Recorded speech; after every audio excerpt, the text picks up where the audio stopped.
አሁን ዓለም ተኝታለች፣ በጫጫታ ታውራለች፣ በውጥንቅጥ ውስጥ ተጠምዳለች፣ በእያንዳንዱ እርምጃዋ ትጠራጠራለች። ነገር ግን በዚህ ድቅድቅ ጨለማ ውስጥ ሁሉንም ነገር የሚያይ አንድ ልዩ ፍጡር አለ። ማንም የማይሰማቸውን የሹክሹክታ ድምጾች ይሰማል። ያለምንም ድምፅ ይንቀሳቀሳል፣ በጥንቃቄ ያነጣጥራል፣ መቼም ቢሆን አይስትም። ይህ ፍጥረት ጉጉት ነው፣ የሌሊቱ ድምፅ አልባ ንጉሥ። ውድ ተመልካቾቼ፣ ዛሬ የጉጉትን አስተሳሰብ እንዋሳለን፣ እናም ሕይወታችንን ለመቀየር መነሻ እናደርገዋለን። በሚቀጥሉት ጥቂት ደቂቃዎች ውስጥ የማንኛውንም ሰው አስተሳሰብ የሚቀይሩ አስደናቂ የጉጉት ሕጎችን እንመለከታለን። ጫጫታን ወደ ዝምታ በመቀየር ብዙዎች የማይደርሱበትን ጥበብ እንዴት ማግኘት እንደሚቻል፣ ሁሉም በታወረበት ሰዓት ውስጣዊ ስሜትን እንዴት ማዳመጥ እንደሚቻልና በትዕግስት ጠብቆ ድንገተኛ አክሽን በመውሰድ ሕይወትን ለዘላለም እንዴት መቀየር እንደሚቻል። እንደ ስቲቭ ጆብስ፣ ዋረን ባፌትና ኦፕራ ዊንፍሬ ያሉ ታላላቅ ሰዎች ዝነኛ የሆኑት በአጋጣሚ አይደለም፣ የጉጉት አስተሳሰብን ኖረውበታል። እስከ ቪዲዮ መጨረሻ አብራችሁን ቆዩ፣ ምክንያቱም የዚህ ቪዲዮ መጨረሻ ላይ ብዙዎች በጨለማ ውስጥ ጠፍተው ሲቀሩ፣ እናንተ ግን በጨለማ ውስጥ የተደበቁ ዕድሎችን ማየት ትጀምራላችሁ።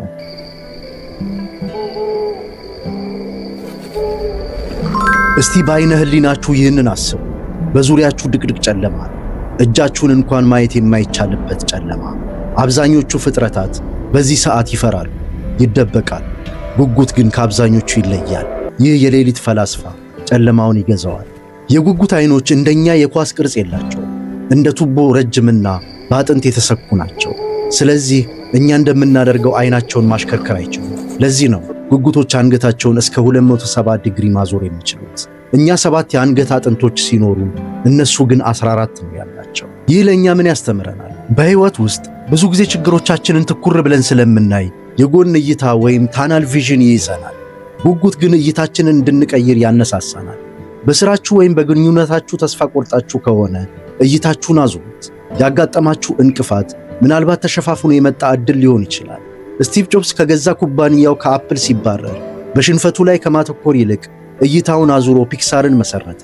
ወደ አፕል ሲመለስ ግን ቴክኖሎጂን ያየበት መንገድ ተቀይሮ ዓለምን የቀየረውን አይፎን ይዞ መጣ።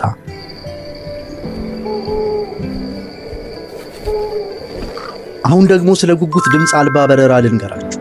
ጉጉቶች የላባቸው ጫፍ አየርን የሚሰነጥቅ በመሆኑ እንዲሁም ድምፅ አልባ ሆነው እንዲበሩ ስለሚረዳቸው 20 ጫማ ርቀት ላይ ያለች አይጥ እንኳን መምጣታቸውን ሳትሰማ ትታደናለች። ሌላው አስገራሚ እውነታ ደግሞ የጉጉት ዓይኖች ድንቅ ተፈጥሮ አላቸው። ዓይኖቻቸውን የሚጠብቁባቸው 3 የተለያዩ የዓይን ሽፋኖች አሏቸው። የመጀመሪያው የላይኛው ሽፋን ልክ እንደኛ ዓይን ለማርገብገብ ወይም ብሊንኪንግ የሚያገለግል ነው። ዓይኑ ውስጥ አቧራ እንዳይገባና እርጥበት እንዲያገኝ በቅጽበት ይከፈታል፣ እንዲሁም ይዘጋል። ሁለተኛውና የታችኛው ሽፋን ደግሞ ለመኝታ ብቻ የሚያገለግል ነው። ጉጉቶች በሚተኙበት ጊዜ ዓይናቸውን የሚከድኑት ይህንን የታችኛውን ሽፋን ወደ ላይ በመሳብ ነው። ሦስተኛው ደግሞ በጣም አስገራሚው ክፍል ሲሆን ትራንስፓረንት ነው። ጉጉቱ ማየትን ሳያቆም ዓይኑን እንዲያጸዳና እርጥበት እንዲያገኝ ይረዳዋል። በተለይ ጉጉቱ ለማደን በከፍተኛ ፍጥነት ዳይቭ በሚያደርግበት ጊዜ ዓይኑ በአየር ግፊት ወይም በሳርና ቅጠል እንዳይጎዳ እንደ መከላከያ መነጽር ሆኖ ያገለግላል። ይህ የጉጉት ተፈጥሮ አንድ ትልቅ ስልት ያስተምረናል፤ ግብን ሳይለቁ ራስን የመጠበቅ ጥበብ። በሕይወት ውድድር ውስጥ እናንተም ልክ እንደ ጉጉት 3ኛ ሽፋን ያስፈልጋችኋል። ይህም የሰዎችን ትችትና ተስፋ የሚያስቆርጡ ወሬዎችን የምትከላከሉበት አእምሮአዊ አጥር ነው። ሽፋኑን የምትዘረጉት ዓለምን ላለማየት ሳይሆን በሰዎች ጩኸት እይታችሁ ሳይታወር ግባችሁን በንቃት ለመከታተል ነው። ታላቋ ስፖርተኛ ሴሬና ዊሊያምስ በሜዳ ላይ በሺዎች የሚቆጠሩ ሰዎች ሲጮሁባት፣ እሷ ግን አእምሮአዊ ሽፋኗን ትዘረጋለች። ጩኸቱ ወደ ውስጧ ሳይገባ ትኩረቷን በኳሱ ላይ ብቻ ታደርጋለች። እናም በመጨረሻው ውጤቱ 23 የግራንድ ስላም ድል ሆነ። አስታውሱ፣ መከላከል ማለት መሸሽ አይደለም። መከላከል ማለት ትኩረታችሁ ሳይበታተን ጫጫታውን ማጣራት ማለት ነው።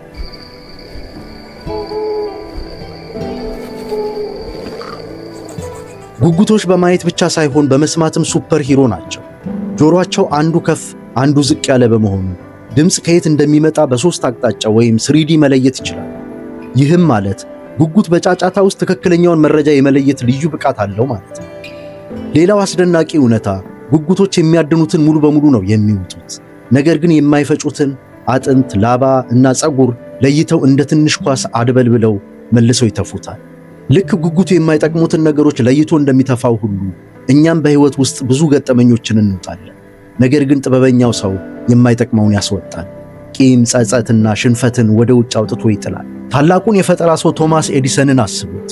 አምፖልን ለመስራት በሚሊዮኖች የሚቆጠር ዶላርና ስፍር ቁጥር የሌላቸው ያልተሳኩ ሙከራዎችን አድርጓል። ነገር ግን እነዚህን ሽንፈቶች በውስጡ አልዋጣቸውም። በእያንዳንዱ ሙከራው የማይሰራውን ሐሳብ እንደ ጉጉቶቹ ተፍቶ በማውጣት የተማረውን ትምህርት ብቻ ይዞ ይቀጥል ነበር። ውጤቱም ዓለምን የሚያበራ ፈጠራ ነው። እናንተም ዛሬ ቆም ብላችሁ ራሳችሁን ጠይቁ። እየከበደኝ ያለ የተሸከምኩት የማይፈጭ ሸክም ምንድን ነው? እናም ያንን የሽንፈት ቂም አራግፉትና እንደ ጉጉት በቀላል ክብደት ብረሩ። ሌላው የሚገርም እውነታ ጉጉቶች በሩቅ ያለን ነገር የማየት ብቃታቸው ልዩ ቢሆንም በቅርብ ያለን ነገር ግን በደንብ አያዩ፣ እይታቸው ይደበዝዝባቸዋል። ነገር ግን ጉጉቶች በዚህ ድክመታቸው ተሸንፈው አደን አያቆሙም።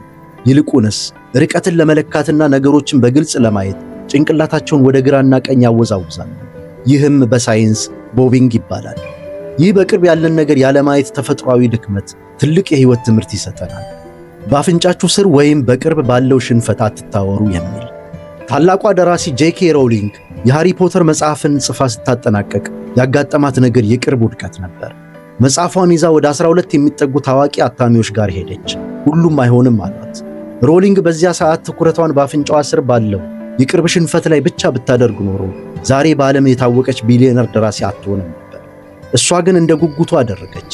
በቅርብ ካለው አይሆንም የሚል ድምፅ ባሻገር ራቅ ብሎ ያለውን ትልቅ ስኬት ተመለከተች።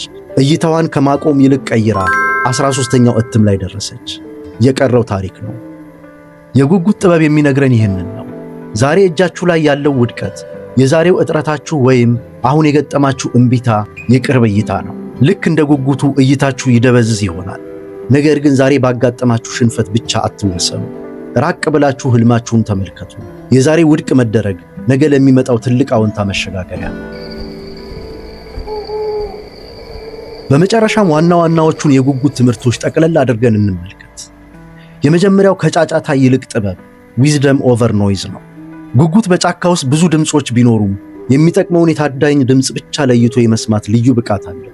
እኛም በሶሻል ሚዲያና በሰዎች ወሬ በታወቀ ዓለም ውስጥ ስኬታማ ለመሆን አላስፈላጊ ጩኸቶችን ማስወገድ አለብን። ኤላን ማስክ እንደሚያደርገው ለአእምሮአችሁ የጸጥታ ጊዜ ስጡት። ምክንያቱም ትልልቅ ሐሳቦች የሚመጡት በዝምታ ውስጥ እንጂ በጫጫታ ውስጥ አይደለም።